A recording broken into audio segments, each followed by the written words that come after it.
One of the most famous stories in baseball in the 20th century is that of Jackie Robinson, really one of the most famous sports stories of the 20th century. He is the man who broke the color barrier in professional sports, in professional major American sports. Robinson's life, it had an enormous impact on others, and it's a legacy that continues to this day. He was more than hits and steals, although his lifetime batting average was .311. And in 1962, he would be inducted into the MLB Hall of Fame, ranking him among the best players in history. Aside from being one of the greatest American athletes, though, this groundbreaking athlete also made history off the field. In doing so, he became a target of racist taunts from spectators and by many who were unwilling to accept that a black player should play alongside white players.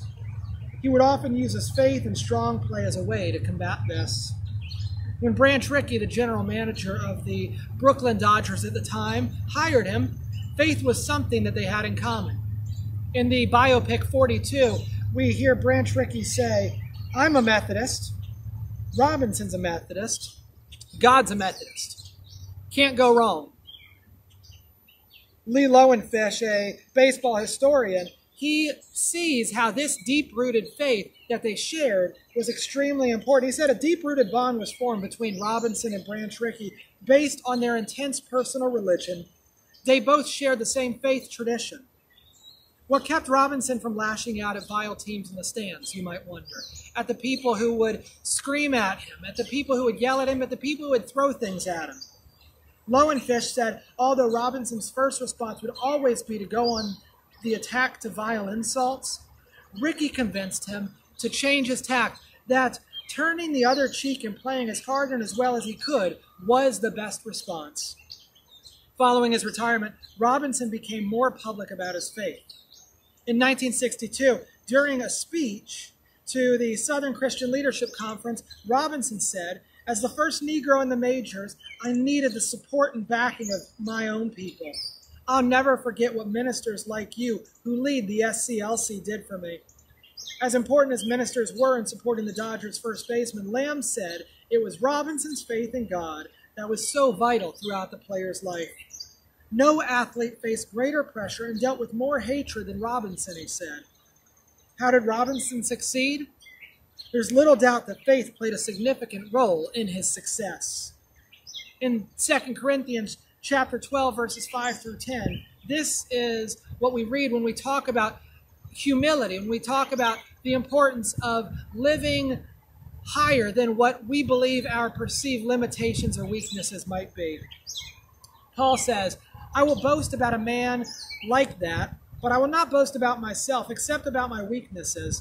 Even if I should choose to boast, I would not be a fool, because I would be speaking the truth. But I refrain, so no one will think more of me than is warranted by what I do or say, or because of these surpassingly great revelations. Therefore, in order to keep me from becoming conceited, I was given a thorn in my flesh, a messenger of Satan to torment me. 3 times I pleaded with the Lord to take it away from me. But he said to me, 'My grace is sufficient for you, for my power is made perfect in weakness. Therefore I will boast all the more gladly about my weaknesses, so that Christ's power may rest on me. That is why, for Christ's sake, I delight in weaknesses, in insults, in hardships, in persecutions, and difficulties. For when I am weak, then I am strong.'" Friends, Robinson's faith and how he understood God changed the way that he interacted with the public, changed the way he interacted with people who hated him. What he would do, he would keep his head down and he would play baseball in a way that would make other teams just accept him.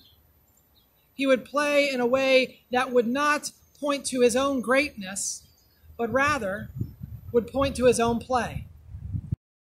Friends, in our lives, we need to remember that even in areas where we feel limited, where we feel like others see us as less, that God can still use us. Even as we are weak, God can use us for things that are far beyond what we ever imagined. Thanks for talking about baseball with me.